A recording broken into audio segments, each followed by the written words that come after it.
Everybody to be here. Hey, what's up, everybody? We're going to be live on TNC Radio.live again this week. While we're just kind of still trying to figure this out, I guess.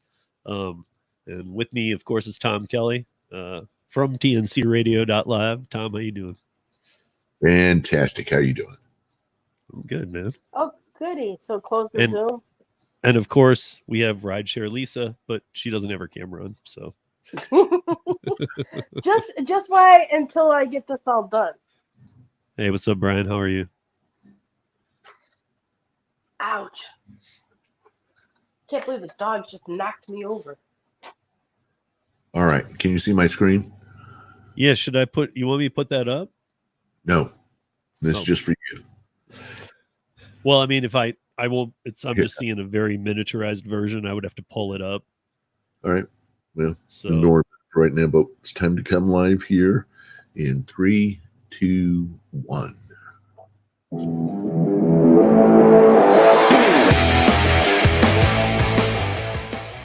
Welcome in TNC Radio.live. It's Friday night, and that means it's Driver Nation time. I'm Tom Kelly along with Steve from the Rideshare Rodeo and Rideshare Lisa. We're going to be here with you for the next couple of hours talking all things gig economy wise, and you can hear us both here on the TNC Radio.live, or if you want to see our smiling faces, you can join us at let's see, tell us, Steve, how can they see us on search Rideshare Rodeo on YouTube? You'll see that it's live right now. Join, get in the chat, and we'll single you out.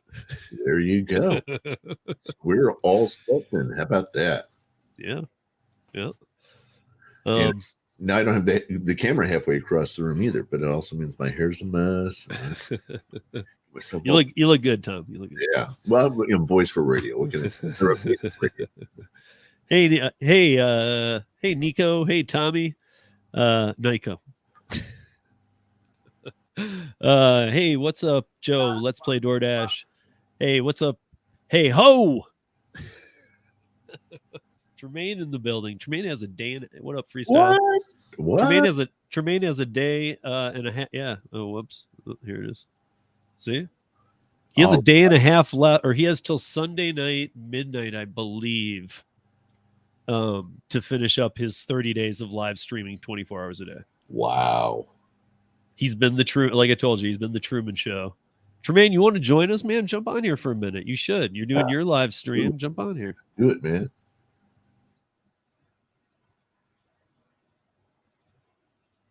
Unless you're afraid. All right. Yeah.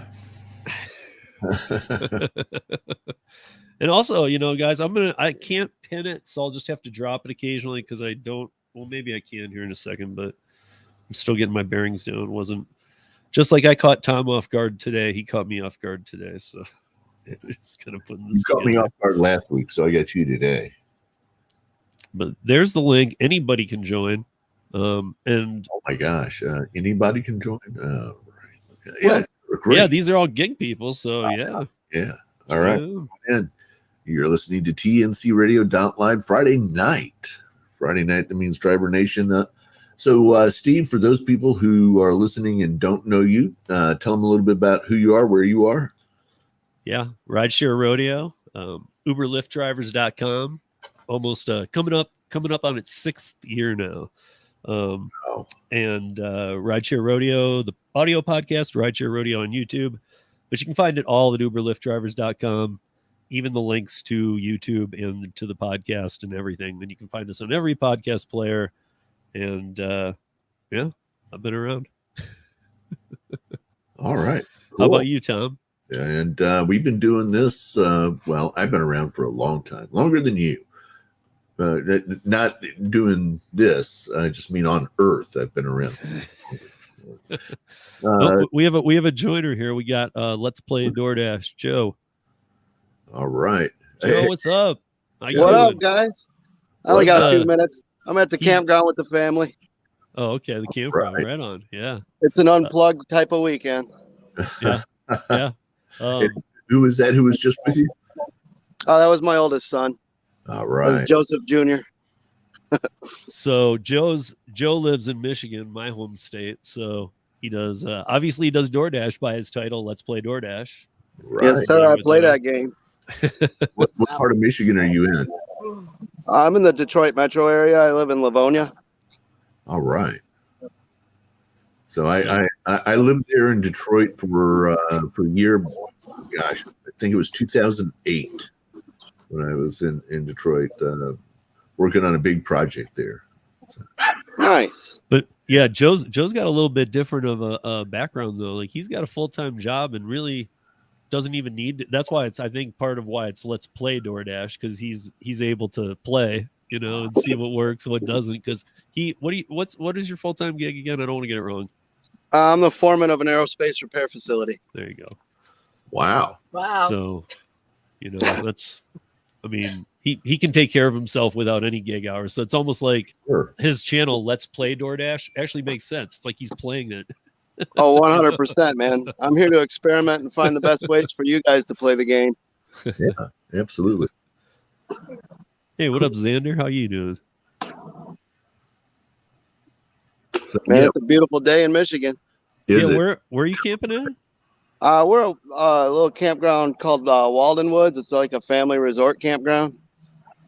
But I'm not sure where on the Mitten is it? It's like I don't know. It's probably 40 minutes from the Detroit area. It's where US 23 and 96 kind of intersect. Okay. If that makes any sense to anyone. Yeah, it's 96. Okay, so that's like I think that's where my cousin lives. Isn't that like Clinton Township? Yeah, it's south of Flint. It's like more like Fenton and Brighton area. Oh, okay. Yeah, I would say it's the Brighton area. Oh, 23 from Ann Arbor. Yes, sir. Okay, I had it wrong. My bad. And Ypsilanti. Yeah, 76 degrees there, 45% humidity, a light breeze, 7 miles per hour. Sounds pretty awesome. Yeah. A little campfire action for y'all. Michigan nights. I love Michigan camping. Yeah. Yes, sir. A little bit different than Houston. Just a little bit different. Oh, yeah. Yeah. Yep. It's actually not too muggy for once here. Is this because you're yeah, Gary's right. I'm gonna turn the comments off, you guys, because this is a radio show and I'll get thrown, but I'll come back and look when we take a break or something. But there I won't get thrown. Is this are your kids going back to school next week? I think they got 2. It's in September. Yeah. Okay. Oh, it is. Okay. So yeah, you got a couple more weeks. Yeah, we got a couple weekends. I just wondered if that's why you were camping, like this last camp before they go back to school. And yeah, that, and I've just been door dashing, 10 hours a day at work and 6 hours of dash every night, every weekend for the last 3 weeks. So it's time to unplug and enjoy the family. I hear you, man. You should. Absolutely. Always in fact, what a great thing to point out. We all point it out once in a while, but it's nice. It's nice when you see it. Like if you're not taking a break from all this, what are you doing? Exactly, man. I mean, I know it's hard sometimes to justify the break. I know that the economy isn't helping. I know there's a lot of factors, but I mean, still, you got to find a way to. I just got to unplug from the game. You know what I mean? From everything. but there's something we've never really talked about here that I've talked about in other places. What is it about this whole thing? This, whether you're doing rideshare or delivery, there's something strangely addictive about it all. Really bad. What is that? I don't know. The fact that at any hour of any day, any time, you can push a button and go earn money. But no, it's right. There's. It's exactly that game. You know what I mean? You drive around town, you get missions, you get points for completing the missions, but the points are money. Maybe that's it. Maybe it's like getting chips at a casino or something where it's just like, come on. Yes, that was a good one. Oh, yeah. You feel me, man. You feel me. What's the next one going to be? The next one, man. Okay, well, that one wasn't as good, but the next one after that might be great. There's something about all this that makes it really quite addicting. Yeah. I mean, are you a gambler, Tom? I've been known to, stop by a table or two. Okay. Yeah, I'm the same way. I'm not going to go ruin my life and live in Vegas. But Right. but when I'm there, I play. Okay, let me see. Yeah. Let me see who's listening. Yeah, I am a bit of a gambler, so you know, it's. I like it. Check who's listening first. Yeah, gotta check. Mom's listening. No, I'm not. No, I play competitive poker on the weekends. Okay. I play in tournaments. Oh man, come down to the campground. I'm trying to recruit people for a Hold'em tournament tonight. Speaking of gambling problems. So okay, so we've now established Joe is a gambler too. Lisa, do you game? Would you if you were at a gambling place? Yeah, if I was close to one, I probably would. I mean, if you were with all three of us and we went gambling, would you just have a drink at the bar or would you gamble? I'd gamble. Okay, you're a gambler then. Well, not really, but I would. We all hustlers. Joe is Joe Jr. a player? Oh yeah. Okay. All right. Joe Jr. streams his games. He's got a channel, TNT Diamond Joe. It's he's having fun with it. All right. Nice. We're actually competing for subscribers. It's quite fun. I love the day I passed him. Well, I was asking, does he play Hold'em? What? Oh yeah, we get into some pretty heated family games, especially at the campground here. Oh, good. I'm surprised you don't. Man, I wish if I was in Michigan right now, without a doubt, I'd be getting some euchre going. Oh yeah.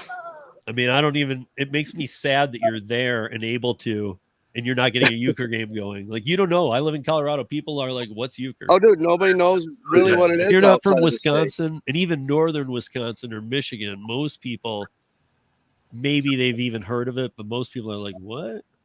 And most people are like, how do you spell it? What is it? Right. Yeah. It's the best card game ever. Excuse me. Yep. Next gig conference, Steve.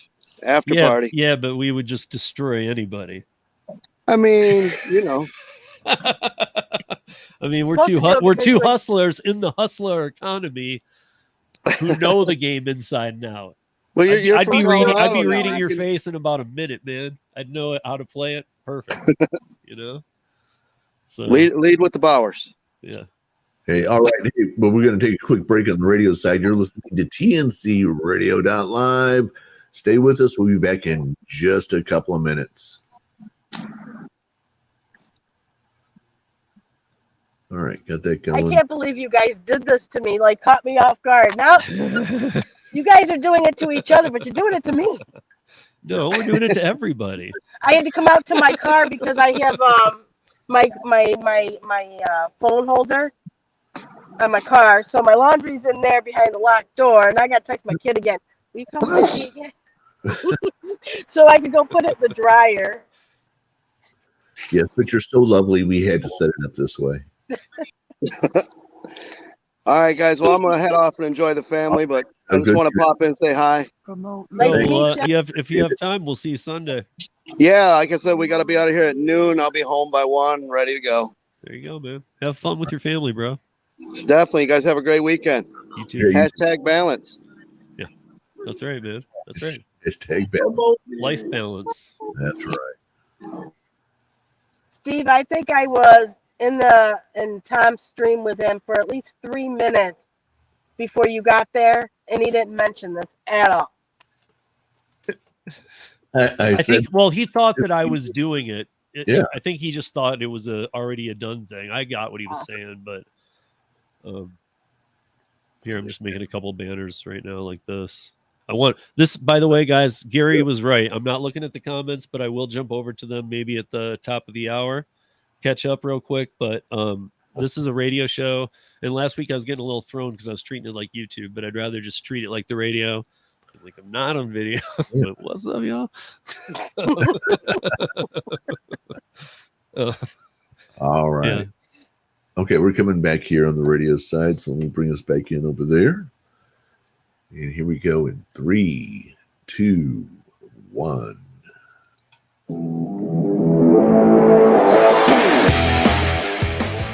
Welcome back in TNC Radio.live Friday night. That means it's Driver Nation. We're talking all things gig economy wise. Happy to have you here with us this evening. If you're out driving and you have the ability, of course, listen to us on TNC Radio.live.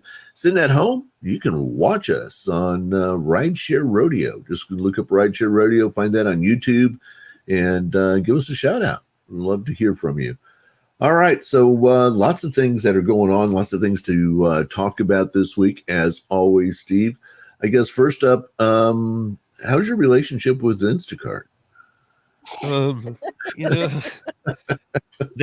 We had this whole sponsorship thing worked out, and then they were like, "Wait a minute, we saw some of your videos, and we're not really sure this is going to work out." When did that happen? I was like, "Damn, so close." No, I got an Instacart story right here from TechCrunch today. Go for it. So Instacart, for all you Instacart drivers, this is actually, I mean, I don't know. I'm not dogging them here. I'm just telling you what's going on. But they are launching the order up feature. Have you heard of this, Lisa? No. I know you don't. Well, oh, that's right. Okay. But you have more experience on Instacart than I do. So if anybody out in the chat, because I'm not looking, has Instacart experience and knows about Order Up and you want to join the show, the link is in there. I can't see it right now because I'm not looking. But the company is basically you're gonna have to do 2 retailers per shop and the customer is going to pay one price. So the customers now get they're going to make it look like almost for nothing more. You can get a second store. So you might have to go to the grocery store and then stop at Walgreens. Okay. And I didn't see anything about money being added to the drivers. So this is going to be pennies on the penny. I mean, they're going to do what? Up at 30 cents in order to, what is it, Lisa? Is it $8 or is it $7.60 or what is a 7? It's 5 for delivery, 7 for shopping and delivering, and 9 for like heavy items. Okay, so 7 for a shop and deliver. So if somebody needs 60 items from Kroger, King Soopers, Safeway, you're getting paid $7 by Instacart, and that's an hour's of work at least. You're going to drive to the store, you're going to do a shop, you're going to deliver it to their house, and that's $7. And so you're counting on tips. Now you might get the extra bonus of an extra half hour for the same money for a second stop. So it might be now whatever you do in that 1 hour shop, you might still make that per time, but you might now you might have to work 90 minutes to get 60 minutes of Instacart pay. Yeah. So how I was looking at this, and I'm just like, are you kidding me?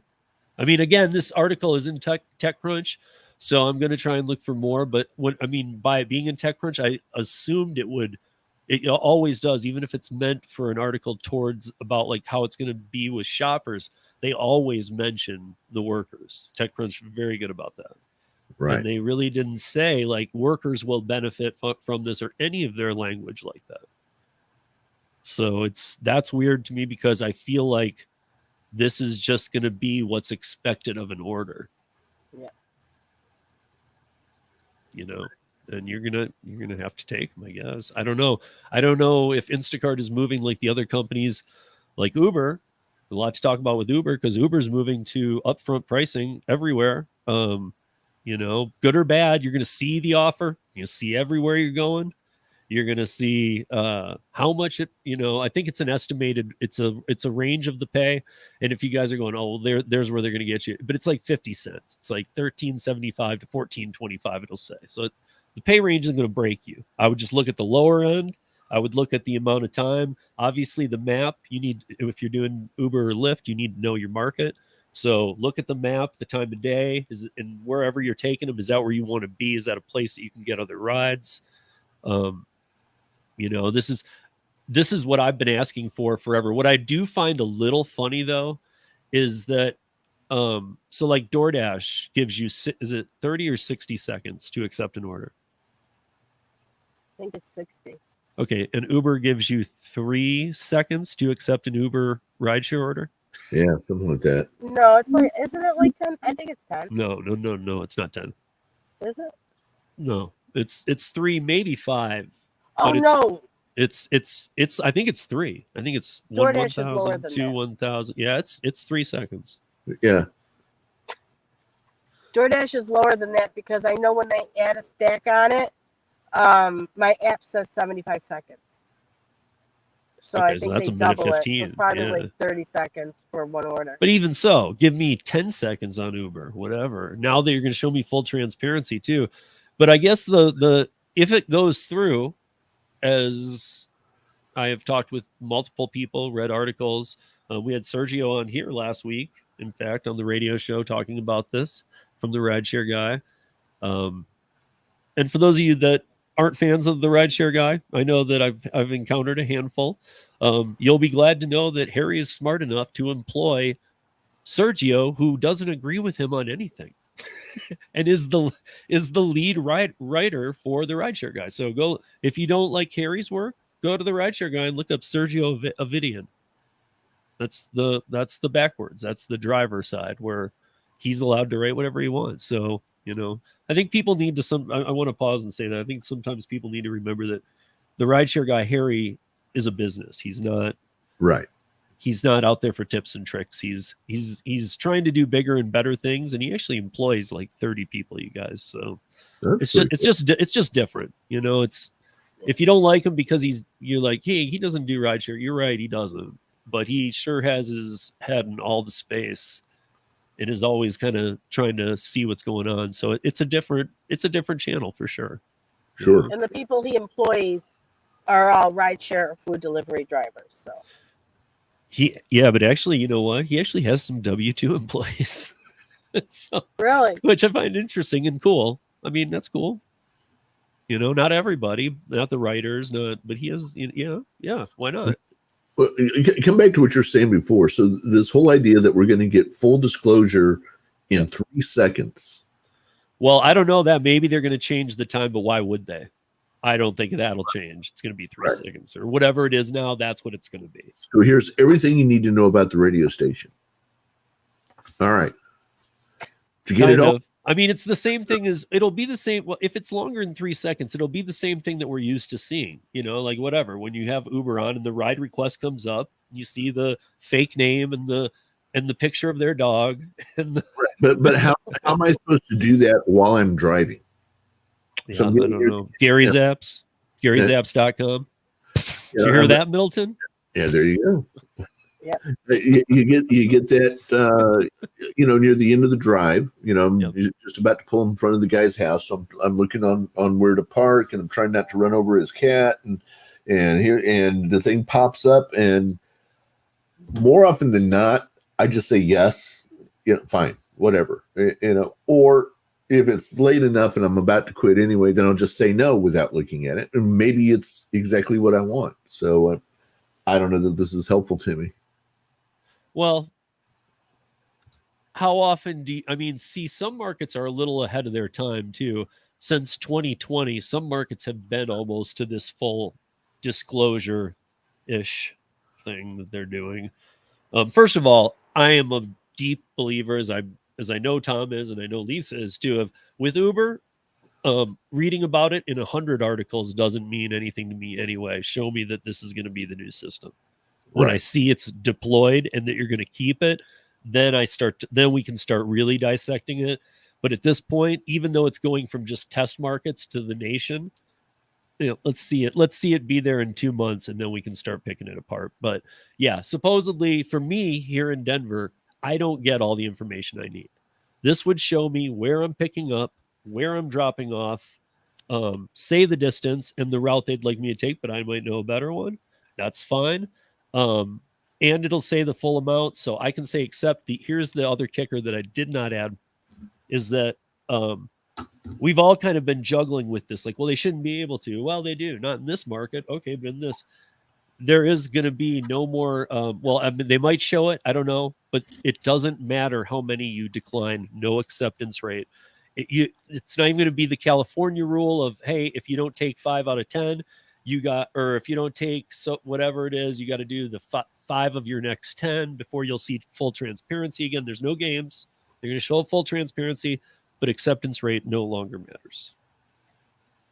To me, that's such a win, because if the offers suck, I just won't take them. Well, and you know, I basically quit driving because of the whole acceptance rate thing. That was it broke the camel's back for me.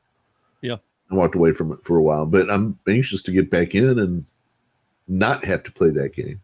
Yeah, well, I mean, you don't. I mean, I don't know. I'm not looking at chat, but Chris from Real Rideshare Stories, if you by chance happen to be listening, or Sergio, and you by chance happen to be listening, there's a link in there to join. I would love to talk to either of you guys if you, or Harry, if by random chance you were listening, jump on. But I'd love to hear the date of the nationwide deploy, as far as you know, because that I don't know. But I know it's like now-ish. If it's not today or tomorrow, it's like next week. It's very soon. I think it's through the month of August that it's starting in August and just going out through the different markets. I was trying to check it on my phone, but I don't have Uber on here to see if it works here in my market, because so far it hasn't as of now. But it, you know, you got to check it every day to see if it works really. But it says on my app that it worked 2 days ago, or it started 2 days ago, but yet I still haven't seen it. So. I mean, you're probably exactly right, though, Lisa. Uber never, again, they never nothing is like, hey, it's not like the Apple Store when a new iPhone comes out. It's not like every city goes lit on the same day. They move that thing out from 3 cities to then launching it in 10 to 50 to 70 a day, because they want to start with a small number, because if they launch 3 cities and they all fail, they got to be able to go back and fix it. Sure. So, you know, the one thing is drivers are going to have to not only know their market, though, they're going to have to look at their rate cards, and they're going to have to see what they make per mile per minute, because that's what I'm hearing right now is, well, now Uber is going to screw us on our money. We're not going to make as much. But the only thing is if they know what their rate card is, when they get done with the ride, it's going to have the miles and how long it took them. I mean, they can even track that on their own and check their own rate, you know, because the rate card's going to disappear, Sergio said. So they check their own you won't miles need a it. minute. Yeah, you won't need it. Well, yeah, but you're going to be able to see if Uber is paying you what you should be making. Like in my market, it's 60 cents a minute.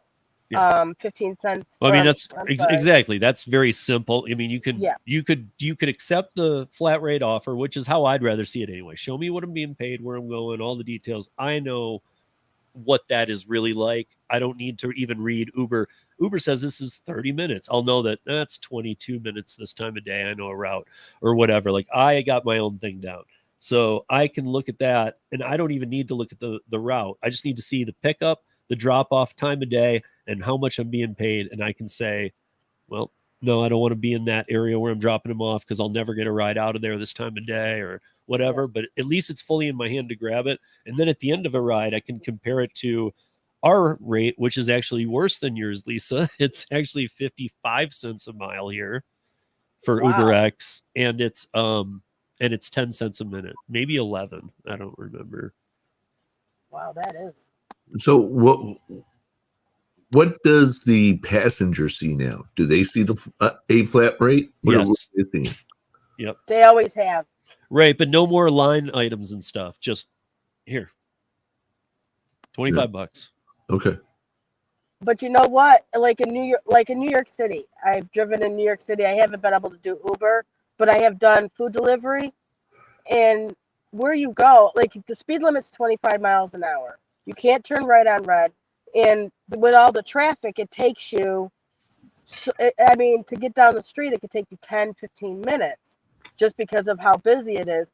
So they're going to lose out on their per minute rate, because that's where I guess I heard a lot of drivers in New York City make their money is on the minutes, because they are stuck in traffic for so long. Right.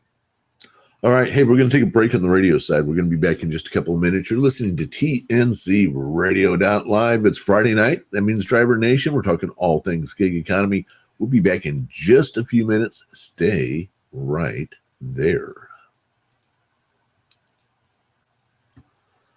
Clear? We are clear on the radio side. All right, we can party on the YouTube side. Just kidding. I accidentally downloaded the Uber the Rider app instead of the Rideshare app because I was gonna turn on my app to see if we see it.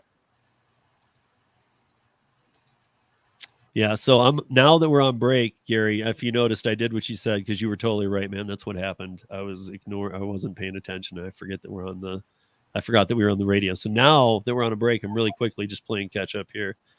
Thank you for dropping the link, Gary, to the radio show. If you guys want, turn the radio on if you're able and watch us because during the breaks, Tom plays music and other stuff. He's got radio privilege over there. So, things we can't do here on YouTube without getting in a lot of trouble. But they're not Right? They're not exactly synced up though. There is a bit of a delay. Well, have you guys ever gone to see a Godzilla movie? Well, there's a delay on YouTube too, so. Hey, what's up, Hannibal? What's up, Gary? What's up, Brian? What's up, Xander? What's up, I still haven't Joe? gotten a What's ride up, yet. Pedro? How you doing? What's up, Faith? How you doing? Still So I not put seeing the it. link in there, you guys. If anybody wants to join, you are welcome to. Right now, we are. I gotta change that. That was my thing. We are on a radio break, but on TNC Radio.live, it's still live streaming. It's playing music, and when we come back, it syncs up with this, and that's how far we've thought it through so far. Okay, we got it. And I got a ride here. It says 528 for, it's going to take me the rider is 2.9 miles away, and the ride is 1.63 miles. The trip is, and I'll be getting paid 528. And does it say anything like tip included, or does it say? Nope. Can you still decline or accept? I did decline it. Yeah, you don't have to accept. That's well. I was just asking though. Was it still counting down, or how long did you have to make that decision? Oh, see, let me see here. Let me turn down I'm blind, so everything is light. You see how the Uber, where it says Uber, it just scrolls across there, and then to the Uber. It doesn't have a time on it. It just scrolls through the word Uber. Right. But yeah, I'm thinking that it was 3 seconds or something because it was real quick. I mean, that's how it's almost all the way through when I took the screenshot. Well, my point is that if they don't give you enough time to make a decision, then it's not really helpful at all. Well, no, because they got the miles. They said it's 8 minutes. How many miles to the customer, and then how many minutes and miles. I understand, Lisa. But are you going to read all that in 3 seconds and make a decision? Exactly. Hey, Lisa, do you have echo cancellation checked on your StreamYard link? Because there's a pop. There's a pop when you're talking. Are you hearing it, Tom? You're hearing it, right? I just thought it was her cell phone. Okay. Sometimes it's that settings box that says echo cancellation on StreamYard. Let me check.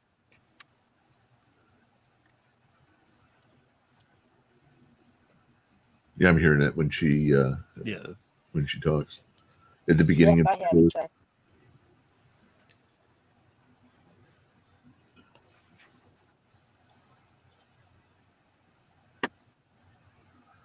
All right, let's see. I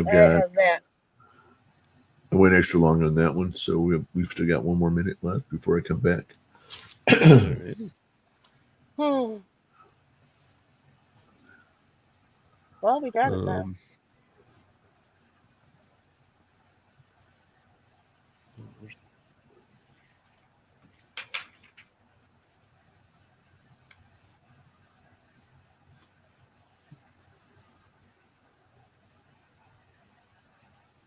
I heard the theme song coming into the start of this, but I didn't hear it when you come back from break.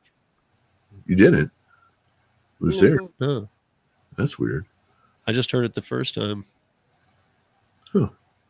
I don't know. That's a StreamYard thing. He's gonna blame everything on your StreamYards. No, I just I didn't make stream. Yeah. All I can tell you is it was there. I let it run a little bit long last time. All right, coming back in 20 seconds.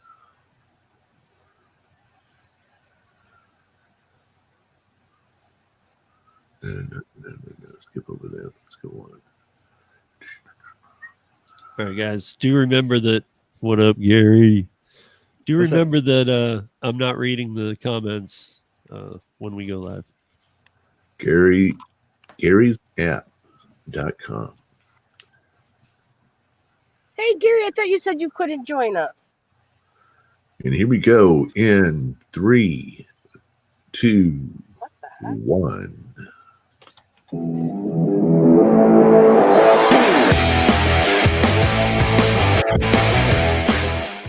Welcome back in TNC Radio.live. Happy to have you with us this evening. It's Friday evening. That means it's Driver Nation. We're talking all things gig economy. I'm joined tonight by Rideshare Lisa, and Steve from Rideshare Rodeo, and now Gary from Gary'sApps.com. Hey, Gary, thanks for joining us. And Gary disappeared. All right. So, sorry. I wasn't planning on joining. I told my wife I wasn't gonna be on the radio, and she just walked in. And so I swear, honey, it's only porn. Yeah, it's not what it looks like. It's not what it looks like. I'm not streaming. I'm not. Like what? She's definitely shaking her head at you. I promise. Yeah. Oh well. Busted by his wife. You're not the first one. Yeah. Just for being on the radio. Jeez. That's right. That's Can't do right. nothing in this house. Now, what was the question? I heard you say my name. I was just saying hello and welcome, and I asked you how you were doing tonight. I'm doing pretty good. Just got done with a great Caesar salad dinner, and all right. And I'm trying to see if this is going to work. My internet went down today, so I'm joining you from hotspotting my PC off my phone. So we'll see how that works. Yeah, a little digitization going on there, but it's not bad. So it's no worse than Steve's, which, you know, Steve hasn't had a clean internet connection since.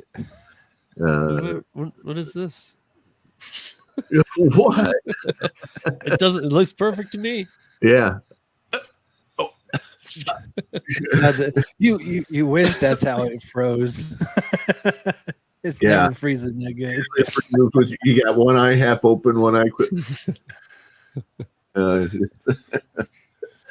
So yeah, we appreciate y'all being with us.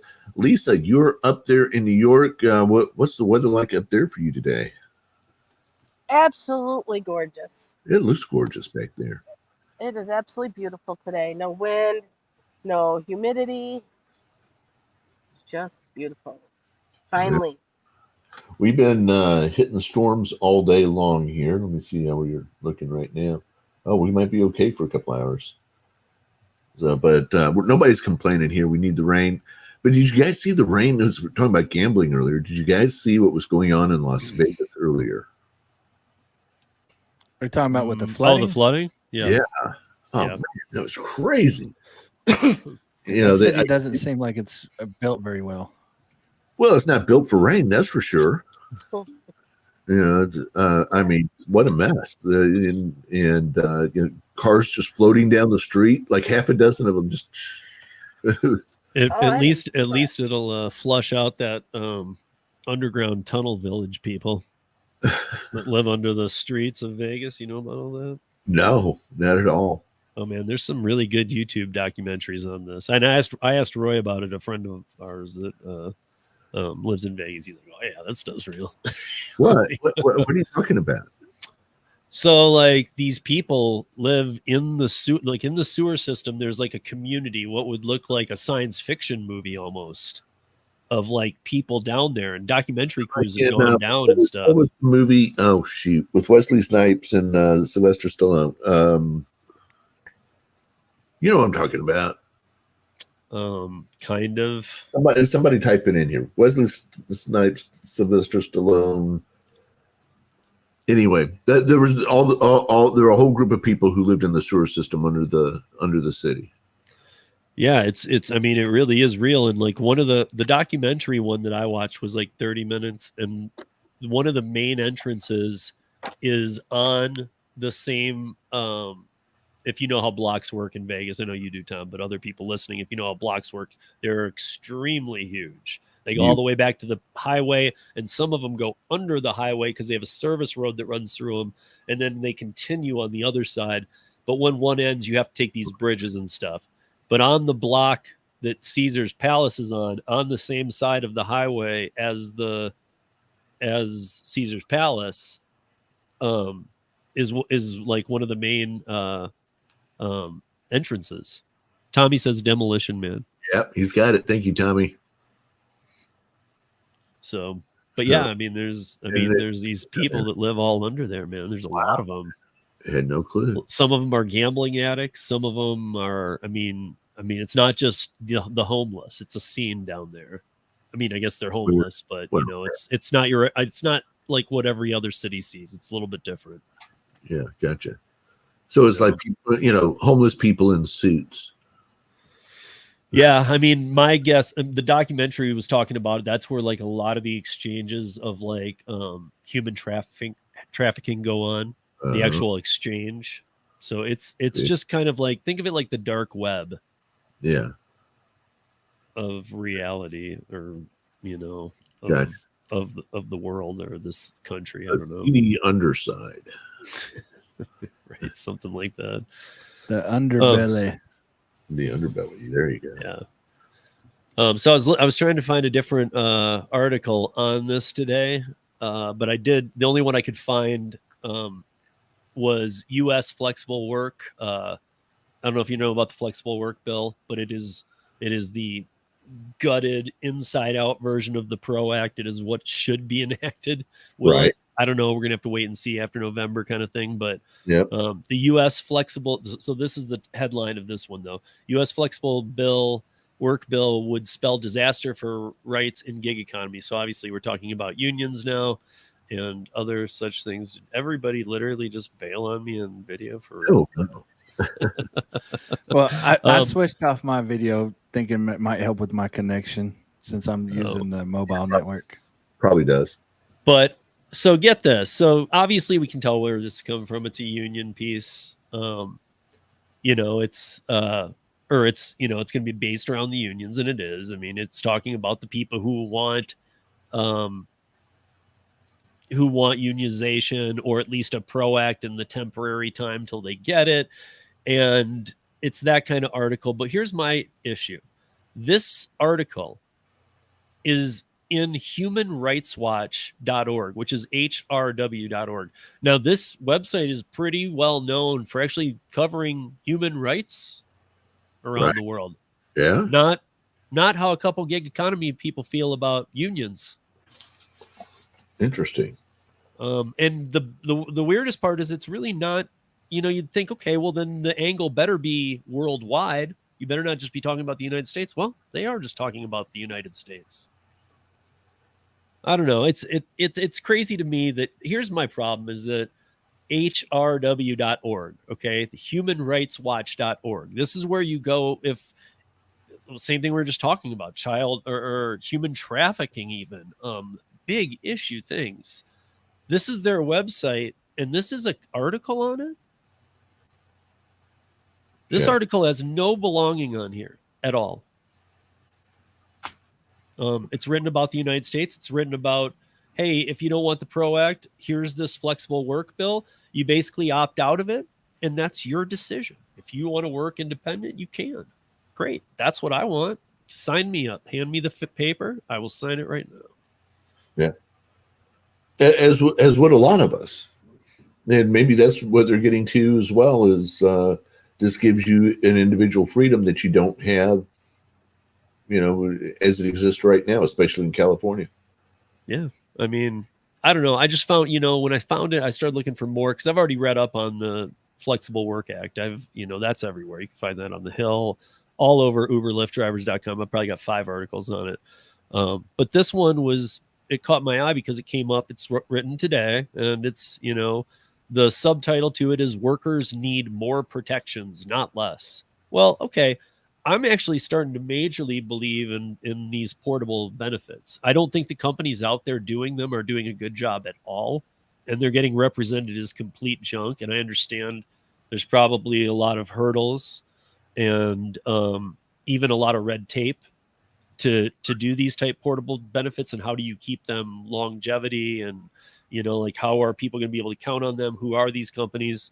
So I get the hurdles, but somebody's going to get that down. And when that ends up coming down and you can pay into the system, or you can stay independent, or however you want to live, when you can work in the gig economy and still pay into the system so that you're not screwed later, if that's what you choose, kind of thing, you can do that. When that kind of thing exists, there will be a lot of peace.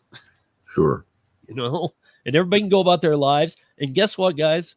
You can do whatever you want to do within legal boundaries, because last I knew, this was the United States. But I don't know. Maybe I took the wrong Matrix pill. I don't know. Yeah, you should have taken the blue pill. Is it the blue one or the red one? Wait. No wonder why he's all That's your up. problem. You didn't know which one it was. You took the wrong one. I just took both. Yeah, that would match you up. 50-50 chance of getting it right. Nobody ever thought of that, did you? The purple pill. Had Keanu in that scene when he's like, red or blue? And Keanu go, both. Yeah. Yeah. Let's party. All right. Hey, so the Seventh Circuit Court of Appeals this week, Steve, did you see this in their action with Schneider Trucking? Yep. I was reading about in fact, I was reading an article just yesterday. Let me see if I can pull it up about the 90% of people that work the Oakland port that are independent. Okay. Well, this is a little bit different. So in the Schneider case, a lot of people have gotten this all confused, and they're throwing this in with AB5, and it doesn't really belong with the AB5 discussion, but they're throwing the baby in with the bath water there.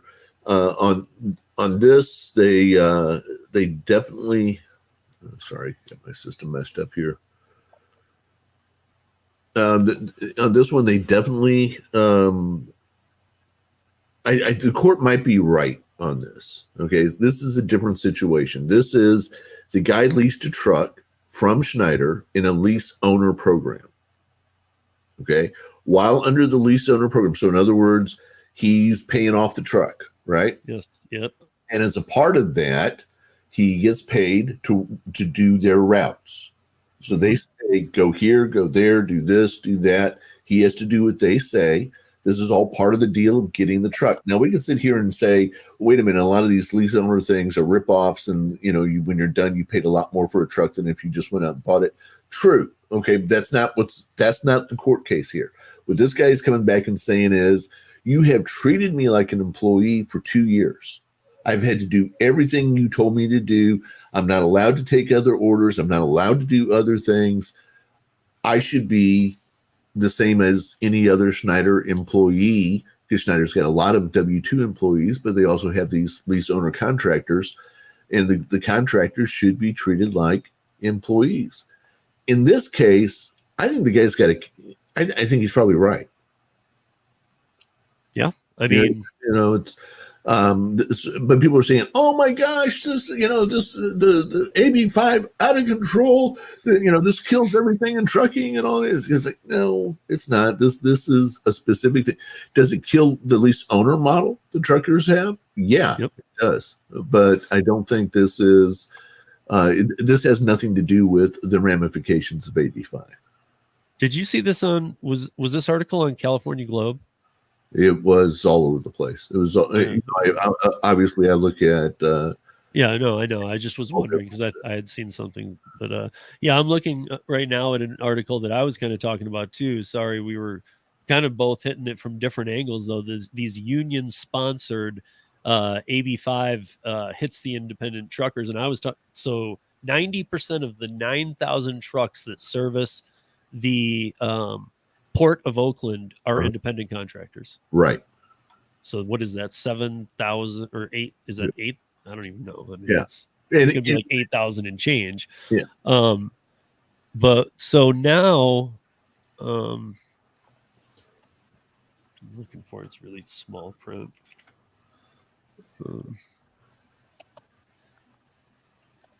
Hey, no worries there. I tell you what, we're gonna get ready to go to the top of the hour break on TNC Radio. So I invite you all to stick with us. Right now, we're doing a simulcast. So if you want to watch us, don't watch us if you're driving. Just listen to the radio piece. But if you want to watch us, you're sitting at home or you're on a break someplace, feel free to do that. That's on Rideshare Rodeo on YouTube. Just type in Rideshare Rodeo. You can pick us up there. Otherwise, we'll be here on tncradio.live going into the top of the hour break right now. And when we come back, we'll continue our discussion and talk more about what's going on at the Port of Oakland and other places as the people who drive trucks and get the goods to where they need to be are reacting strongly to the AB5. So we'll talk more about that here in just a few minutes on tncradio.live. Stay tuned. So okay, this is a couple parts, but here was one of the main things that I want to bring back is that so California, I don't know if you know about this, the California Air Resources Board. Have you ever? I don't know. I know you got to dive in to really be aware of other states, though. Yeah, I'm very much into the cab.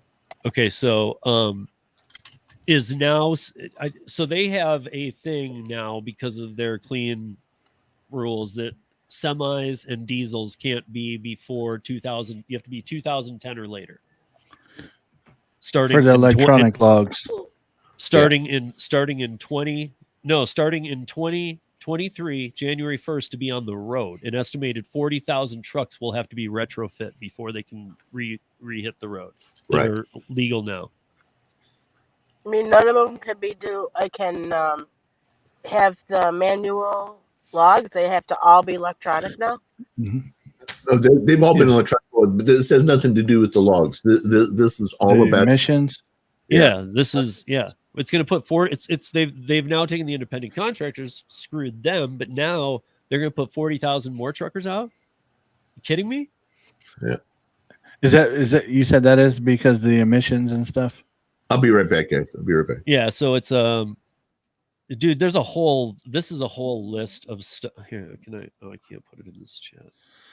I'm on a different computer looking at this, but I didn't. There's a bunch of different things that are being hit right now with the truckers out there, like on top of what we've already talked about. In fact, this article is actually talking about Prop 22. They're getting really screwed out there. We know that, right? So yeah, so it's mentioning how when AB5 was passed, it didn't affect truckers, although it wasn't by definition it should have, but they were not given a carve out, but they were given like a wink. You know what I mean? You're good. All right. Yeah, like go ahead. Don't worry. You're just a couple pounds overweight. And during that time you were. It's not like they can go back and audit you and say you were independent. We're going to sue you now. That's not what I'm saying. They actually were. They just weren't looking at it, and especially during the pandemic, they didn't care. They just wanted the truckers on the road. But now they're saying that the passage of AB5, provoked the rideshare and Uber led to raise over $200 million to qualify to run for a campaign, Prop 22. But the independent truckers have no way of doing something like this. No, so they can't. I guess what it's saying is the truckers don't have the option to buy their carve out like the gig economy did. Now, why does it say right here? I'm just looking it up so I can see what you were talking about. And it says engine starting in model year 2027. For what? I'm looking at the admissions law, and it says on March 20th, 2022, published and proposed a rule that would Uh-huh. set new, more standards to reduce pollen or pollution. And it says heavy duty vehicles and engines starting in model year 2027. I don't know. This is what I'm reading is from the California Air Resources Board. Where am I reading from? And like this is a EPA. this is a state website. Oh, this one's from the United States Environmental Protection Agency. Okay, yeah, I don't know about that. They might just not be up to date. Because this says requires semis, semi trucks, and other diesel commercial vehicles to have engines built in 2010 or newer by January 1st, 2023. I mean, wow, way to not give them any notice either, guys. Right? Well, they did the same thing with the electronic logs too, though. I must be out of the loop a little bit on the electronic logs. I'm sorry. Well, I mean, when electronic logs came out, you know, well, we used to have paper logs before 2018. Okay. And then in 2017, they was like, hey, by the way, we're going to make sure everybody switch over to electronic logs by next year. And then so they went through lawsuits and lawsuits and lawsuits, trying to get it pushed back further and further and further. And it just, you know, now everybody has to use an electronic log unless your truck's below a certain date. But now they're even trying to get rid of that because they don't want the older trucks on the road because of emissions and things like that. When I worked at the truck stop, we still sold the paper logs and people came in and bought them. Well, you can still have them, but they're only supposed to be backup in case your electronic logs go down. Gotcha. Like you're not supposed to actually use them unless your truck's below a certain date. That makes sense. All right, guys, coming back here on the radio side. Got about 30 seconds. And then he's going to go, all right, welcome back to TNC Radio.live. Actually, sorry, I can't do his voice. All right. So it's 40, 36. Went to my son's house and stole water. And his key so I can get in next time. There you go.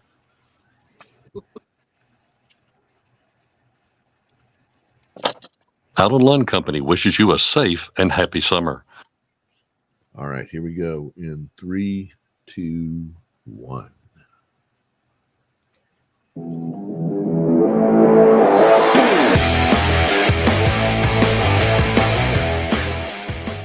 Welcome back in TNC Radio.live on a Friday night. This is Driver Nation. I'm Tom, along with Steve and Gary and Lisa, all here talking gig economy stuff and all the things that kind of are going on throughout the sorry about that, going on throughout the industry right now. Guys, there's a lot of stuff happening. We're stopping just, Steve, you were just talking about how 90% of the drivers who service the Port of Oakland are independent contractors, and they've had a rather strong negative reaction to AB5, even though it's not clear yet anything about AB5. When is it going to happen? How's it going to happen? Well, there's a lot. That's what I was trying to find in this article, and I did during the break. So here goes it. The reason AB5 is only hitting independent truckers today and not back in January 2020 is because immediately after it was signed by Governor Newsom and the California Trucking Association challenged AB5 in court, claiming it is preempted by the Federal Aviation Administration Authorization Act of 1994, which bans state from enacting laws that affect motor carriers' prices, routes, or services. Ruling in favor of the truckers, the district court issued a preliminary injunction preventing enforcement of AB5 against motor carriers. Unfortunately, the Ninth Circuit Court disagreed, overturning the district court decision with the U.S. Supreme Court refusing to hear the case, the Ninth Circuit ruling stands, and the injunction preventing AB 5 from affecting independent truckers has been lifted. Not sure on that last thing that's true. It's that's part of the problem is that it's supposed to be lifted, but I haven't seen it. I haven't seen the paperwork actually that it's gone through yet. Well, this is from today. Oh, from today. Okay. Well, I have it today, so. Yeah. I'm trying to get down to the more nitty gritty of it. It's a really, really long article. I'll mail it to you after the show. I'm on 2 computers, or I'd put it over here. But, yeah, gotcha. But yeah, it's got, but it's also causing some to. Yeah. It's got Lorena Gonzalez stuff in here, and she's not even the person in charge of all this anymore. She's now moved, or how do we call it? Is it slept your way to the bottom, to the top? I can't remember. Something about her and whatever people need to up her game. She's down. So, Steve, let me do this because I work with different broadcasters to do different things, and one of the people that we work with is the OOIDA. These are the Owner Operator Independent Drivers Association, OIDA. Okay, and what they do is they do. See, the big trucking companies have huge teams of lawyers that are up there on Capitol Hill working with the people from Congress all the time, and stacking the deck and all that kind of stuff. So OOIDA was created so that the independents would have a voice up there. Okay, so this is a quick discussion. I'm just going to play a couple minutes of this that the OOIDA's kind of take on where we are with AB5, and I'll explain why I'm playing this here in a minute. Try to adapt to the new situation, even though the state has not yet made it clear how they intend to enforce the law. And Marty Ellis is getting an earful. Carolina west to Denver, up to I can't wait to check it out. I think we're going to have a good time. Okay. That, and I still talk. All right. Well, I pushed the wrong button. So basically, all where they're coming from is this is all well and good. How will they enforce this? How do you know who's done what? Because the way that logs are kept, there's no way to really know that somebody's being, for instance, okay, I own a company here in Texas, let's say, and I send somebody to California to pick stuff up and bring it back here to Texas. And that person is a subcontractor of mine. And now under AB5, that creates a major issue, but there's nothing in Texas law that says that we have to report anything about how a person in Texas works to any other state. However, if you're in Texas and you hire somebody from California, that's on you. Well, but in AB5, that's still a violation. Just because you don't have a company in California, if you go into that's what I'm saying. That's right. They can fine you too out of state. Right. Yeah. But how would they know unless they self-report? Well, right, unless somebody tells them. Unless how's your other person reporting? They can't be independent anymore. Sure, they can. Well, if you claim independent contractorship in California, you're gonna be red flagged. Your stuff is gonna be looked at 10 times over. I'm saying they're not in California. Oh, okay. They're in Texas, but they're working in California. Yeah, that part I don't know. I don't have a clue. That's what OIDA is saying. How can you enforce this on anybody? Because that's one of the big things about a law, right? Is that it has to be fair and equitable and enforced on everybody, regardless of race, creed, where you live, anything, that it's all the same. Okay. But this would be unfair because if you don't live in California, you don't have there's nothing about, I walk into your state working for somebody else and I somehow have to tell you in your state that I'm a subcontractor to somebody in another state. Right. Maybe they'll do it like they do the logs currently, just random checks at DOT stops. Yeah, but I mean, I get it's not a great way to do things, but again, that's the only like, way I can think even that if you only get took caught. one other thing of what I said in that article, like, you know, I really liked that it was bringing in that. I closed the page, but I really liked that it was bringing in that that act from what was it 1994 about they can't interfere with pricing and all this. Like, okay, well, so we also live in a country where there's not just supply demand, but there's actually, we need to unload the ports. This has to get done. This is, I mean, that's, you call that essential work for sure. Yes. They might not say it is, but it is. It It's is. essential work on every level. And what's going on at the ports is messing everything up. Right.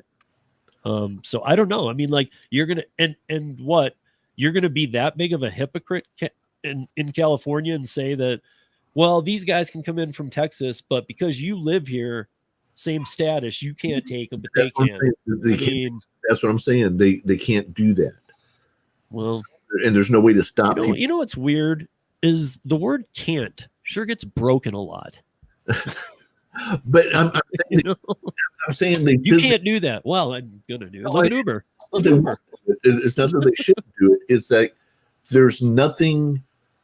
How do they? It's not in the logs. You know, who I work for, what I'm doing. That's. I mean, it might say you work for Tom's Trucking, but it doesn't say I'm a subcontractor to Tom's Trucking. Correct. Okay, I'm driving a truck for Tom's Trucking. Mm-hmm. Are you a subcontractor or an employee? I don't have to answer that question. I live in Texas. Why would they? And who is it that's going to be asking this question anyway? That's what I'm saying. That's what we're saying. There's nobody there to ask that question. I mean, is it like? But I'm trying to figure this out. Port Authority. I mean, because the independent truckers in California are worried. They're not going to go down there. They know they can't work. I don't know who checks that, but they can't go work. Well, that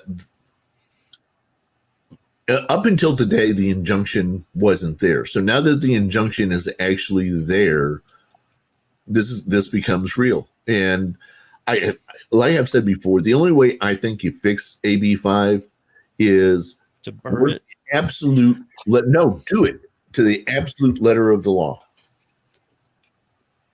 It destroyed lives. Yes. How long do you think we'll go before the people in California demand that these throw out AB5? I don't know. If they don't work in the AB5 world, they voted for it because it was to almost everybody's advantage to know. When all the ships are sitting there and nothing's getting unloaded, they'll go to Florida. I don't know. No, nobody's getting any stuff. How long do you think they're going to be okay with that? I mean, it's not like it's been fluent for months. It's been a joke for months. Well, I understand. But how long do you think that they're going to allow it to be a joke before they start turning back on the state for doing Up it? until today, they were still picking up toilet paper. Okay. So let's look at it. Let's look at it how I've had explained to me by Karen Anderson. Because I always liked this analogy: is that when AB5 happened, again, let's call it correctly. It is now AB 2257 because the law was so crappy, so badly written that the exemptions were more pages than the document itself. So Karen, who runs the biggest freelancers against AB5 group in California that I know, I think they're about 62,000 on Facebook, and mass action, like posts on there daily. But she said, peeling back an onion. Think of it like that. Like, who are the biggest groups? Or first most influential? Doctors, anesthesiologists, lawyers. Okay, that's we went once around the onion. Now, everybody's getting together and saying, no, dude, we got to not have this law. And so now they start going, okay, look at that musicians group is pretty big. Let's give them a carve out. Oh, that group's pretty big. Let's give them a carve out. But the whole time they have the truckers working and kind of giving them the wink, wink. You guys are good to work. Wink, wink. Don't worry about AB5. You're good. It was the pandemic. They're like, don't worry about it. And now they're pulling the rug out from under them. And the truckers are a bigger group than any of these other subgroups that they were carving out. So now what? Yeah, I'm with you, dude. I don't know. I'm saying the only way to fix this is everybody do exactly what the law says. Yeah, but man, I just personally, I know so many people who's literally in their retirement right now whose lives are destroyed already. Listen to what I'm saying. Okay, by the end of next week, there's no more toilet paper in the state of California to buy. Yeah. Okay, this thing isn't. It's not like it's going to last till Christmas. You know, by the end of next week, they start running out of food. They start running out of everything because these guys can't work. Well. Or do they develop them some hybrid model of unionization without unionization? It's something I've been thinking about. That next week. Yeah, I don't know, man. I don't know. You know, so if they want to get rid of AB5, enact AB5, enact it, and everybody just do what it says. And I don't think it's going to last very long at all before they say, "All right, wait a minute." Kill that. I mean, but see, like, are you just saying enact AB5 to the truckers? Because they do enact AB5, AB 2257 on people right now. Gail Gordon owns a nonprofit opera house. She did one opera to do a fundraiser. I understand. And she got fined what, $22,000? She's a nonprofit. So let's give them. If they're going to do that. Give them what they asked for and let the truckers do what they've got to do. Everybody do what you got to do now. Quick train trucking programs that pay to be union. Well, if I was an independent trucker in California, I would just go work in a different state until all that blew over. I mean, I would. But Gary, you'd have to move too. Yeah. Do realize that, because you can't live in California. You can't have a residence there and be working out of state independently. Technically, you can have a second home. Why can't you? Okay, well, yes, okay, but you have to. That has to be your residence where you. Right. You only have. You can't live in California. You can't live. You can't. But you can have a vacation home there, right? So switch the home that's there to a vacation home. I just don't know a lot of truckers. Get you a PO box in another state. I'm not saying actual move though. I'm not saying move. I'm saying you could do like I do Oklahoma, Florida. You know, I don't actually have to have a residence in Florida because I actually have an address in Florida without having a residence there. They could do the same thing. But okay, first of all, I just don't think that's what they're going to do, though. Own two houses, probably not. But more importantly, the law applies if you work in California. Period. It doesn't matter whether you live in California.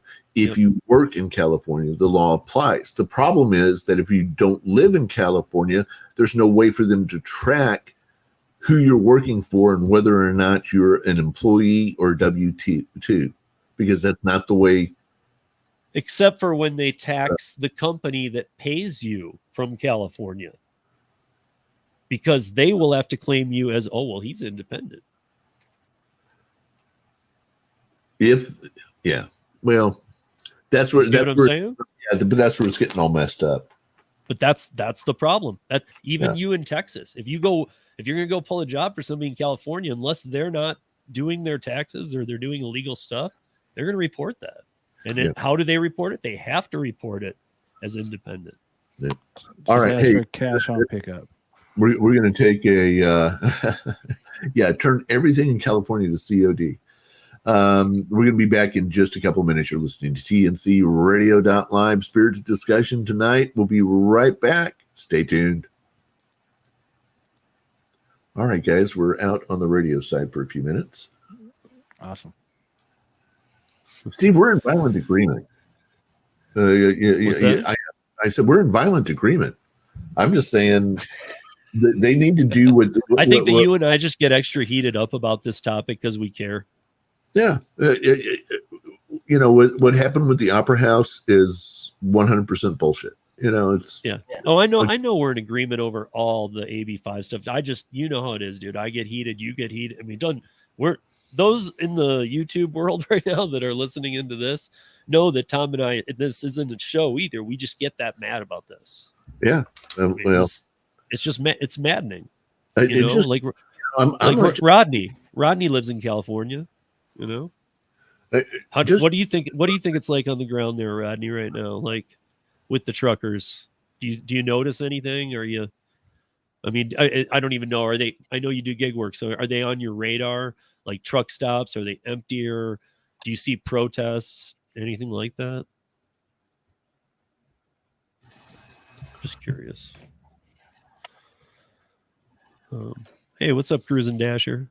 What's up, Kevin? Hi, Lisa.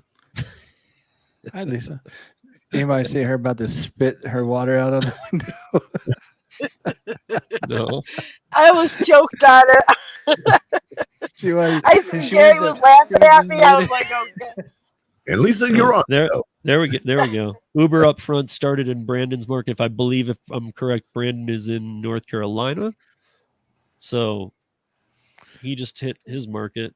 So yeah, I don't understand. I've had it forever. Like Pedro's had it forever. Well, so we did I asked Sergio about that. Do you remember? And he was like, well, some markets had it since 2020. So I think that when you go back, Pedro didn't start working until 2020 in this. So that's where I might have got a little thrown because I forget some people didn't start till 2020. Oh yeah, a lot of people. A lot of people. Hey, Brandon, I don't know if you feel like it, man. We've never had you on the show and we're doing the radio, but if you feel like coming on and talking about it, man, I can put a link out. What's up, Roy? How are you? He heated a Hot Pocket. Good job, Roy. Good job. We'll have to break some news on that one. Yeah. Did you make a video on how to do it? I bet you he did, actually. No. Here's how you make a Hot Pocket.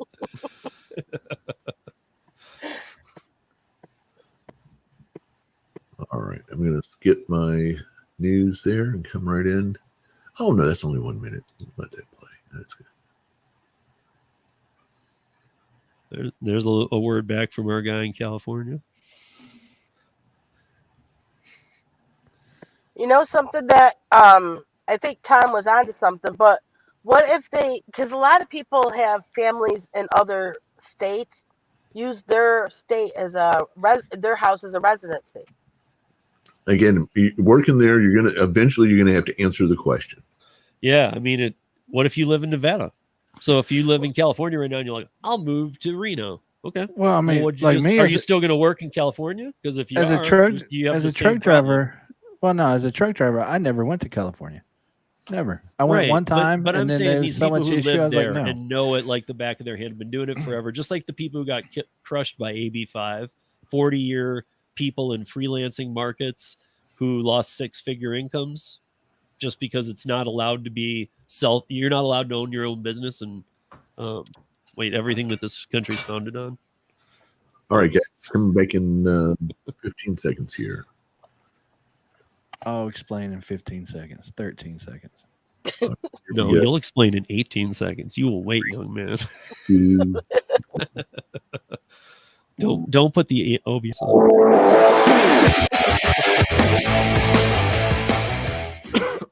Again, TNCRadio.live. This is Driver Nation, talking about all things as they relate to the gig economy. I'm Tom, along with Steve and Lisa and Gary. And guys, just checking a couple of things out here real quick.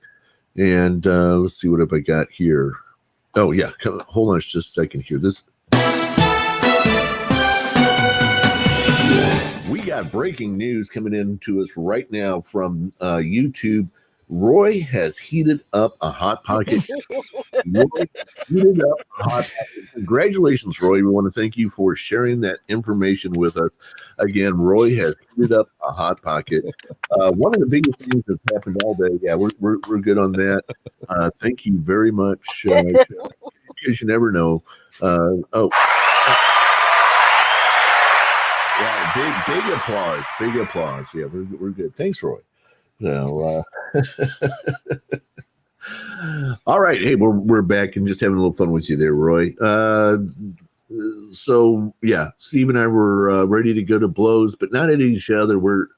This crap just pisses us off. Sorry, but that's just the way it is. It is. It's truth, man. The whole thing, I've been working as an independent contractor off and on throughout my entire life. I love it. First job I ever had was as an independent contractor. It was 1982, and I was making $25 an hour, which, guys, in 1982, that was a lot of money. Okay. Right. 1982, making $25 an hour, in Dalton, Georgia, for a carpet company that had thought, you know what, instead of us laying this all out by hand, what if we drew the patterns on the carpet on a computer? Okay. So I was showing them how to use a computer to draw patterns so that they could put it out on a carpet, and they're paying me $25 an hour. Like AutoCAD? Yeah, it was like that. It was just long before AutoCAD was a real thing. And then the other thing, I started working with Chatham Drugs there in Chattanooga, and they had come up with a pill that solved PMS. PMS was going to be gone for good. All you had to do was take this pill. We ran every statistical test we could possibly run for the FDA on that thing. And I'm pretty sure that the women who took the pill were worse off. Who didn't take the pill. So that pill never had. But again, I was making $25 an hour doing that as an independent contractor. It's something like that. Okay, when you're working with a drug company, you cannot have an employee of the company test the medicine. You can't do it. The FDA doesn't allow that. It has to be an independent contractor. How does California handle that stuff? The homeless. I mean, hey, like give homeless people money to test stuff. I don't know. I don't know, man. I know that sounds, what it sounds like, but guys, I know all this stuff, and I have been trained by the meanest ninja non-AB5 warriors to exist. I want to make sure to give my shout outs proper. Kim Cavan, Mike Harubi, Karen Anderson, Gail Gordon, and Lisa Rothstein. There is no better assembled team than that right there. They know it inside and out. And I'm at my wit's end, and I'm even out of ideas, which is rare.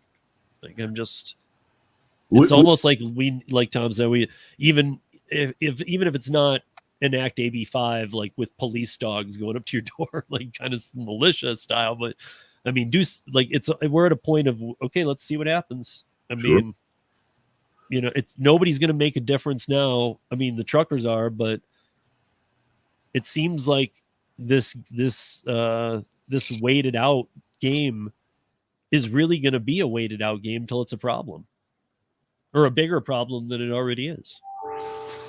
At a time when we're already in a somewhat interstate commerce semi-national disaster. Which one of those people would know most about trucking? Me? No. You just went through. Which one of those people would know most about trucking? From what now? The list. You just read us. Names of the people who know about AB5, which one would understand it? Has it really best? Probably. Well, I always go. My default is Kim Cavan. Okay, send me her contact information. Want to get her on? She actually lives in New Jersey. She just knows more about all of this than everybody. Yeah. Okay. I want to get her on one of my shows. We do a show on Thursday. It's called "Mind Your Trucking Business," and it's all about living and working in the world of small business of trucking, which, by the way, accounts for most of the trucking in the United States. Most people think it's big companies. It's not. It's companies with 20 trucks or less that make up for most of the trucking business in the United States. Yeah, I know that you're on Twitter too, Tom, and she's at Kim Cavan or at the Kim Cavan, one or the other. And she's always, you should always be following her on that goes to anybody. If you're an independent contractor and you have a Twitter account, you should be following Kim Cavan. She knows everything. Spell her last name for me, please. Kavin. Okay. Cavan. Okay. All right. Yep. Kim Kevin, no relation to Kim Commando. Nope. She is pretty much in charge of Freelancers for Freedom, if you've ever heard of that group. Gotcha. So she's on a national scale, a big time influencer for the right way here. I'm sorry, folks, not the right or the left way. I'm not talking about politics. I'm talking about the path to independent contractorship, which we already have, but are slowly being told we can't have. And that doesn't, right now we're talking to the gig economy here, but on the radio too, we're talking to truckers and other people, but to the gig economy people, yeah, you need to be listening to this, but this also applies to everybody. You're self-employed, you're an independent contractor, look out. Steve, are you familiar with who Kim Commando is? No. Okay, Kim Commando. Gary, you know who Kim Commando is, don't you? No, I know who the caveman is, but okay, Kim Commando is she's been running a technical radio show, a show about technology for maybe 20 years now. Okay. And what's funny is I wanted to carry some parts of her show as a part of what we're doing on TNC Radio, and they won't do it because they're not into streaming. I'm like, how can you be a show about technology, but you don't allow streaming? Is it just podcast driven? No, it's been on. It's a syndicated. Oh, it's on old school radio. Oh yeah. It has been for 20. Okay. And but I don't know. How does the company Muzak still exist? Do they still exist? I would imagine. I mean, that company just, no matter what. When I was in the bar industry, I would be every once in a while, a rep would come in. I'd be like, "Look at you, dinosaur on two legs." Yeah. I don't know. They'd come in and try and sell me why I need music, and it'll always be like a 5-year contract too. Right, of course. You need to sign for 5 years. Like, dude, I don't even want it for 5 minutes. All right, Steve. What's next on our agenda of things to talk about tonight? So we talked about this a little bit last night, but I found this pretty interesting. This restaurant owners. This is from Iowa, but it's happening in other states as well. Restaurant owners say third-party delivery law hasn't been working. So the third-party delivery law is so this is Eastern Iowa restaurant owner. So this guy was even saying how we were specifically talking about Grubhub here, and he's not on the Grubhub platform, and he was talking about how, and they even did like a recreation of a Grubhub order coming into his 30-year owned pizza parlor, right? Okay. And the Grubhub driver comes in, and he's like, "Yep, I'm here to pick up." This was the news doing it, and I saw the video. So they're like, "I'm here to pick up," and they're like, "Okay, well, yeah, we're not on the Grubhub platform, so we wouldn't have any orders for that." And he goes, "Oh, well, I guess I could make it now." And he's like, "How long would that be?" He's like, "About an hour." I mean, this is the replay thing they do. And then the owner comes on and is just like, "Dude, I don't get it. We don't participate with Grubhub. I don't want them coming here. I don't want them in my restaurant. I don't know about their games. I don't know what they charge. They've never made an agreement with me, and I don't want them selling my product right at their extra crazy fees and giving me a bad name." Happening for a while, right? But Iowa enacted a law that you can't do that. You can't be if you're a restaurant, you have to, and it's not a check the agreement box. You have to have a contract with the restaurant to do the business there. No, you can't just say, "Oh yeah, we can deliver from anywhere." You have to have an agreement with the restaurant directly. But I thought that was true of all of them. I thought that Uber wasn't allowed to open up in Spain until they did it 3 times. All right. On that note, we're going to be right back on the radio side. We're going to take a quick break. We'll be right back. Stay tuned. TNCRadio.live.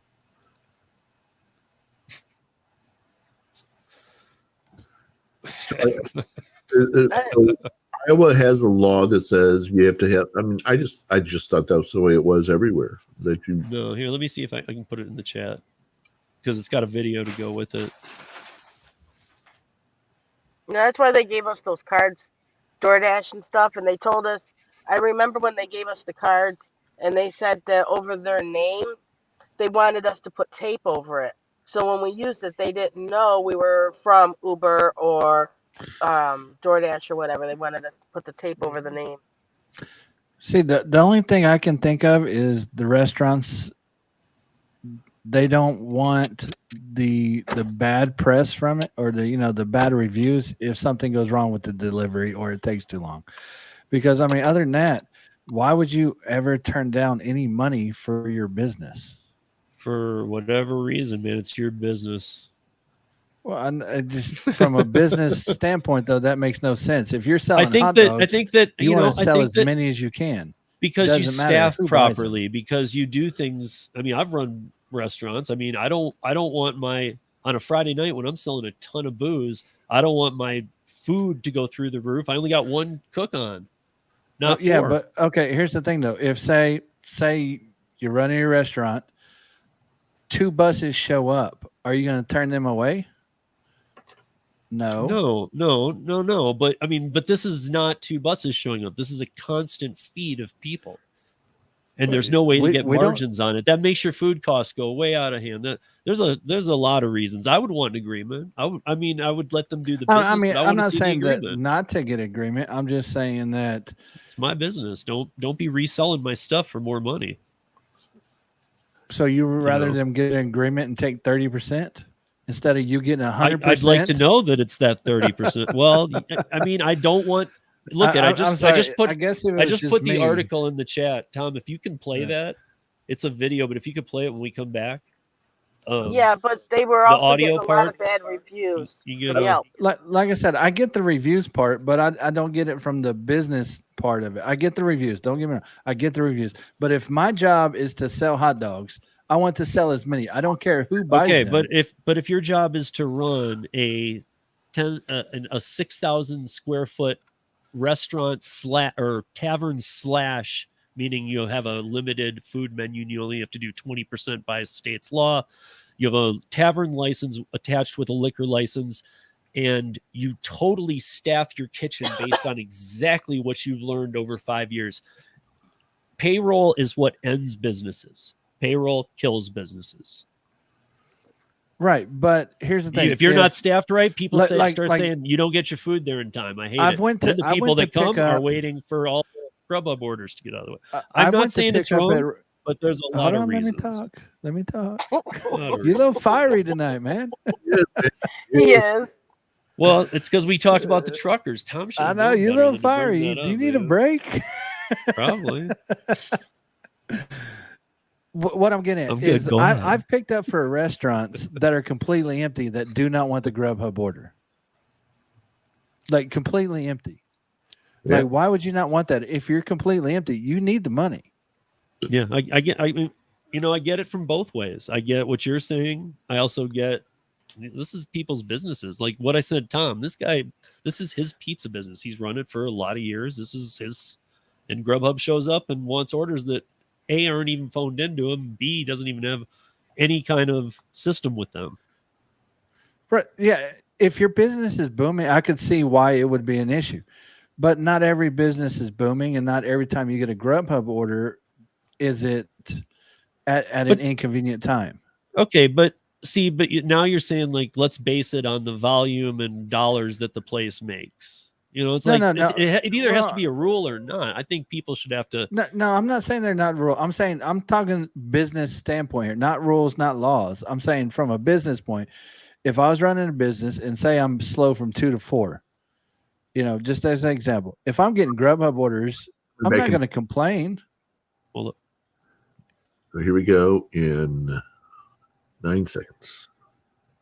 Steve, I'll toss it to you and have you set up the video, and then I'll play it. So here we go in 3, 2, 1. All right. Wrong buttons. Here. try this one more time. There we go. Welcome back in TNC Radio.live. Happy to have you with us this evening, Friday night, and I'm ready for a Friday night. Steve, we were talking before we went on the break about this video that you posted. Tell us a little bit about what this is before I play it. Okay, I didn't post it. Oh, okay, yeah. So it's no, I thought you meant Uber Lyft drivers. So okay, yes, this is a different article from Iowa. It's from Iowa, where a new law has been enacted that you can't be Grubhub, DoorDash, Uber Eats, and just sell other businesses food. You need to have a contract with the business. Got it. So this that you're about to play is a perfect example of a mom and pop type place. This guy, you guys all won't be able to see this, but you're going to hear it. But the guy he looks like he's in his 50s, and he's run this business for quite some time. It's a little pizza joint that does very well and is well known. So go ahead. Doing what they want to do, regardless. A new third-party delivery law has been in place for just more than a month here in Iowa. It requires companies like Uber Eats, Grubhub, DoorDash to have a contract with each restaurant in order to have that restaurant's menu and likeness on their websites. But KCRG TV9's Brian Tabak spoke to a restaurant owner this afternoon who says it is simply not working. I spoke to the owner of Bob's Pizza in Cedar Rapids, who says many delivery drivers come in working for companies he doesn't partner with. When that happens, he says it's his reputation that takes a hit. People don't realize how much cheese you actually end up putting in a Chicago. Baking up all the right ingredients to create the perfect pie is something important for Kurt Bean, owner of Bob's Pizza in Cedar Rapids.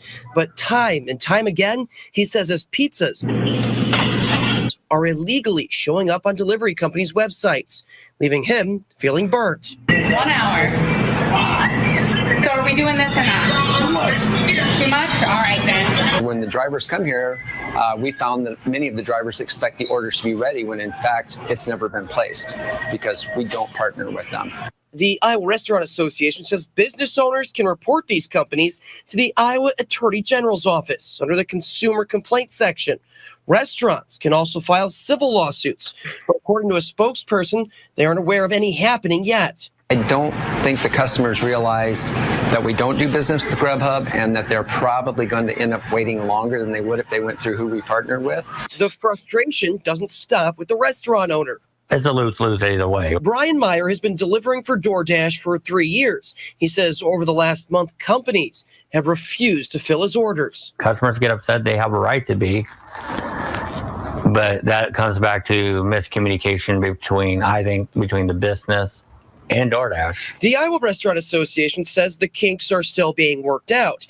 But Bean and Meyer say they hope the companies will be a little more forthcoming. My name's on every box that goes out of here. At the end of the day, I think it makes me look bad. In Cedar Rapids, Brian Tabak, KCRG TV9 News. So, interesting story there. Thank you to Channel 9 News. That's KCRG, a Gray Media company. We appreciate you letting an us. ABC affiliate. Yes, an ABC affiliate. Thank you.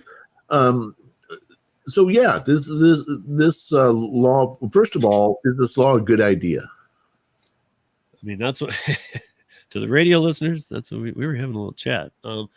I think it is. I think that the business owners. I mean, to watch that video for those that didn't see it, Tom. I think you probably were watching it.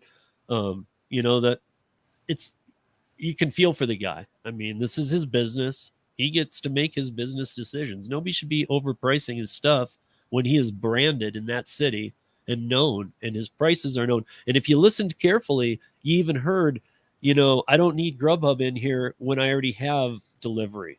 Right. He already has. So again, this guy, I don't know that he has his own delivery man, but he has a system. Maybe 3 or 4 restaurants share somebody.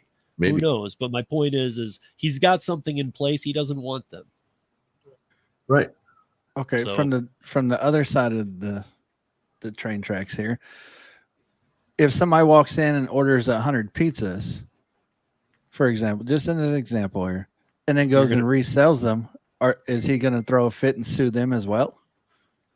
No, because first of all, Why? if you order 'Cause it's the same hold on, thing. if you order 100 pizzas, you're going to be waiting. They're going to tell you you're going to be waiting a long time. You should have called it in early, scheduled it. But okay, so I sell you 100 pizzas and you walk out the door. At that point, I don't care what you're doing with them, but you're not operating legally. You don't have a license to sell my pizzas. You're talking about selling them in a parking lot out of the back of your trunk. Well, no, all you have to have is a food license. You cannot resell somebody's food unless you have people do it all the time. Because how are you gonna when the health inspector calls you, what are you gonna say? Companies do it all the time. I resell Domino's pizzas in the parking lot. Well, no, I'm not saying the parking lot though. I'm just saying there's no difference from you picking it up and going and selling it like fundraisers. People do that for fundraisers all the time. They go pick up a whole bunch of pizzas. They talk to the pizza place. They say, "Hey, I want to buy some pizzas, sell at my fundraisers." Pizza place goes, "Oh yeah, we'll give you a discount on that." And then they go resell them. It's the same concept, bro. It's the same concept. It's usually for a nonprofit, but it's still the same concept. You're still buying it from them and reselling it. I don't think it's the same concept. I don't know. It is. You're buying it and reselling it. No, man, because it's not. I can't go to the Apple store and buy phones and walk out the door and resell them. You can. Yes, on you can. eBay and stuff. But I'm saying, I can't go do it in the parking lot. You want an iPhone? I'll sell you this one right here. Okay. Just difference of opinion on this one, man. There's really you're not gonna for 100% for sure. You're not gonna change my mind on this. This isn't one where I get where the restaurant owner is coming from, but at the same point, he has every right to. I agree. He has every right not to want to. But as a customer, though, is he going to turn down customers that show up just because he don't want them? I don't know. That's his call. That's his call, though. But that's who's essentially ordering from him, though, is the customers. But Gary, yes, the answer is if 2 busloads of people show up and he's only got 1 cook and 1 waitress, he's going to have to tell them, "I'm sorry, there's no way I can serve you." Yep. I can't. And that kind of stuff is done all the time. All the time. He has the right to say, "No, I don't want to do that." Just like you mentioned earlier when we were off the air that you walked into a restaurant, there's nobody there, and they don't want to do a Grubhub order because there's nobody there. So they're staffed for nobody being there. So they can't be taking Grubhub orders that may or may not be coming in. What if 5 of them come in? I've only got 1 cook tonight. Yep. What if 5 people walk in the door? Gary, I'm staffed. Gary, you're turning from 100 to 5, and I mean, well, no, I get your point. I get your point, but I really don't think that at all. I don't think that way at all. I don't think like I said, I'm not against the guy saying that it's his business. It's his business. If you want to do rules. business with him and his product outside of ordering some food for yourself, you need to go talk to the man. Yeah. There's an Italian restaurant not far from my house that I love, but they don't work with any of them. I can't order Grubhub or any of them to get that food. If I want that food, I got to call him, and I guess it's one of his sons drives it over and all that kind of stuff. He doesn't do any of it. Yeah, and I'm disappointed because I love food, but I think he's wrong. I think but the way that business runs, that's the choice he's made, and I support his choice. The other factor too in this story specifically is that the guy and he's not even like harping on it, but he has delivery. Hey, I have my product. I like to hand it to the people I sell it to because he's even without saying the marketing words, he was talking about branding, and he's branded in Cedar Rapids. His pizzas are known. Okay, hold on. But he has a delivery service of some sorts that he uses. And he's like, I'm happy with the way things are. Why is this company operating out of me? I don't know, man. Unless you're a ghost kitchen, I don't agree at all. Well, here's the thing. Delivery, like pizza deliveries especially, they have typically 2-3 mile range. So if you're 7 miles away, you cannot order from that place and get a delivery because they don't go that far. Don't tell DoorDash that. Don't tell who? Yeah. DoorDash. Well, yeah, that's what I'm saying. These food apps allow for those longer deliveries to be made, and some people are happy that they can now order from their favorite pizza place that's 7 miles away, and they don't have to go get it. But I mean, you know what? You know what? Those people should either move closer, or that company should work out a deal with that great pizza place that they're going to want. All right. Hey, final break here on the radio side. Come back and wrap that up. You're listening to TNC Radio.live. Stay right there. All right, guys. Come back and wrap. So you don't want to buy my iPhone? No. The companies need to come out with flyers or something that says we only delivery only with, and so their customers know, put them on their pizza boxes or whatever, so that they know that they only can get delivery through so-and-so. There are places now that say we do not service Grubhub, DoorDash, Uber Eats. Yeah, but that's more of a negative. You want delivery only but through. That, you know what? It you know sounds what? more positive. But here's the thing. They didn't just go, let's make this sign. They made that sign because things got that bad. Jeez. Or their staff wasn't good enough to keep up. Let's be honest. He loves to go back to the house. To be honest, okay, if we're gonna go to that level of honesty though, then we gotta say that nobody can keep staffed right now. Period. I mean, I know that Denny's, which is a mile and a half from my house, they turn that stuff off and on dynamically, which I find weird. But they just plug in the fax or no? Well, just every so often, you just can't order from them. Just say we're not available to take orders right now, and then an hour later they are. Well, and see, maybe that's how it should be too. I mean, these contracts could include things like that. Like, hey, we are so what if I run a business? We know people that have breakfast businesses, right? All of us do, that are our favorite breakfast joints that close around 12:30, 2 o'clock every day. They just concentrate on breakfast. Okay, well, what if you had a open into the evening place that just crushed it from like 11 a.m. to 3 p.m., but you stayed open till 7 because you were trying to build something and realized you couldn't. Now you've got that 4-hour block. Maybe you could work with that. So maybe you could say, hey, Grubhub, we will only be open to you, or they don't need to know that, but yeah, we'll be open from 4 to 7 because you can't bring a person in, but you want to be doing business. But that should be up to you. That should be it. All this should be up to you. If you're the business owner, it should be up to you. Yep. Let me put it this way, they would never get away with it with McDonald's and stuff. McDonald's has a straight up contract with every one of them.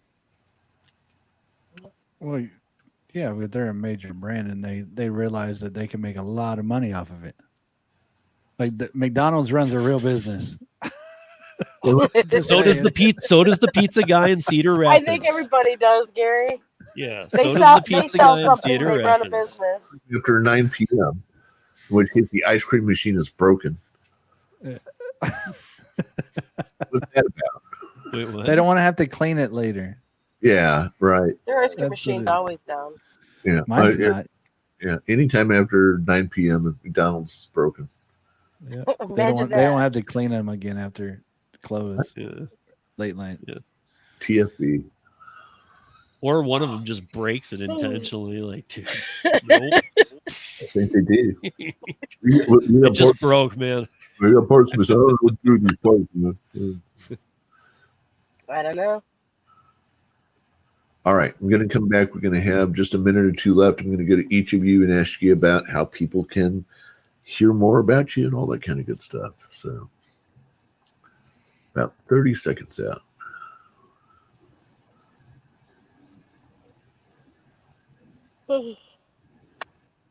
Stop yawning. Wait, Lisa, you're making me sleepy. I'm not used to doing this on stream. Why are we whispering? YouTube can hear us. Because I don't know. Yeah. Gary drives me crazy. I hope Monique and Nico are listening since you left them. Here we go. And 3, 2, 1.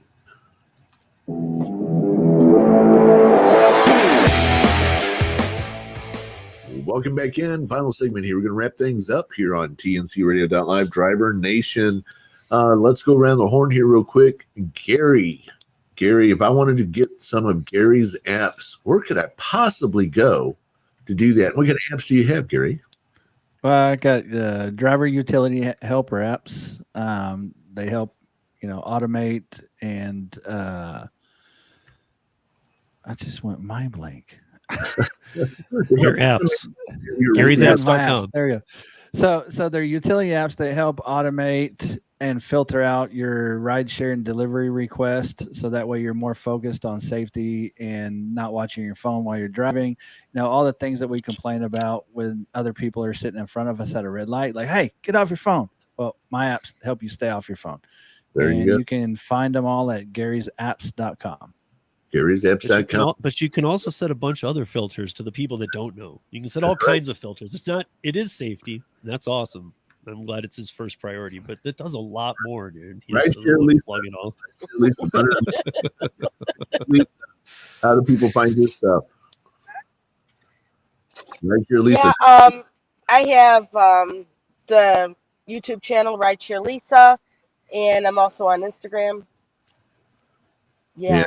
And look, as I've said many times, if you're getting started in all this, or you're wondering about getting started in all this, you want to know how to do it, what it's like. You like to spend a day watching somebody else. Lisa, very authentic, great stuff. And Steve, how about for you?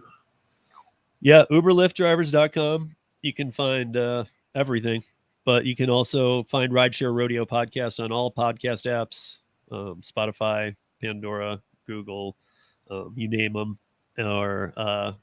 But you can also get to the podcast through UberLiftDrivers.com, as well as please check out Rideshare Rodeo on YouTube, and please subscribe or like a video or do something. All right, right. Wait, let's not forget about his TikTok. We're already out there. Yeah, we ran out of time.